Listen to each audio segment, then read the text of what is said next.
Hi, my name is Andy Kutosh. I'm here with Cobb Cycling, and we are going to show you how to install your new Cobb saddle. So the first step in installing your saddle is to remove your existing saddle. To do so, you'll need an Allen wrench, and you'll need to loosen the collar beneath the seat. So we'll do this and loosen it up. And as we're doing this, I'll let you know that when we install your new Cobb saddle, we want to tighten it about finger tight so that we can make the necessary adjustments for the saddle. Okay, so the next step, once you've removed your saddle, is to install your new Cobb saddle. And then to do so, you're going to reverse the steps you just did of taking your saddle off. So once you get it into the clamp, you just want to finger tighten these bolts so that we can make our adjustments to properly position the saddle. So when you're done with it, it should be firm enough, but enough that you can still move the saddle around. Okay? So our first adjustment once your saddle is in place is going to be for saddle height. And we have a formula on the back of our tape measure that says your inseam length times 0.889 is going to be your saddle height. So your inseam length, to determine your inseam length, you want to take your tape measure. You want to go high, firmly on the inside of your thigh. You want to extend it down to your knee and then all the way to the floor. For me, my inseam is 85 centimeters. So if we take that and we multiply it by 0.889, I get 75.5 centimeters. So that is the height of your saddle to the center of the bottom bracket. So what that means is you'll take your tape measure and you'll start at the top of the saddle and you'll take your tape measure all the way down to the center of the crank or the center of the bottom bracket. This one is actually 74.5. So I will make a slight adjustment for this saddle. And then to do so, you'll want to loosen the seat collar that holds the post in.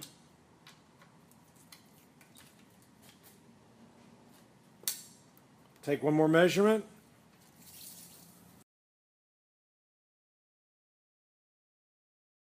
Our next step is to determine the fore and aft of the saddle, or the forward and rear of this. And in order to determine this, we've provided this chart for you to help show you where the saddle should be.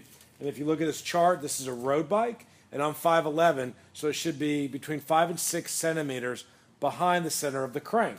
So what that means is the nose of this saddle needs to be behind the center of the crank 5 to 6 centimeters. And in order to determine this, you'll need a plumb bob. And if you don't have a plumb bob, then you can make a plumb bob by taking a piece of string and an open-faced wrench, and that'll make as your makeshift plumb bob. So you'll drop it off the nose of the saddle all the way to the ground, and you'll take your tape measure and you'll measure the plumb bob versus the center of the crank. Okay? This is actually 4 centimeters, so I'll need to move the saddle back another 2 centimeters. So we'll make our adjustment, and we'll double check to make sure that we are 5 to 6 centimeters behind the center of the crank. Okay, that's perfect. Our next step is to determine the saddle tilt.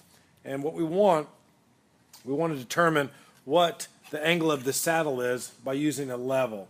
And we recommend on a road bike that you are 1 to 2 degrees nose up on this saddle. If you don't have a digital level, you could take a standard level, and you'll want to be 1/3 of a bubble outside of dead level. So this is what this is going to kind of look like for 1 degree. Okay.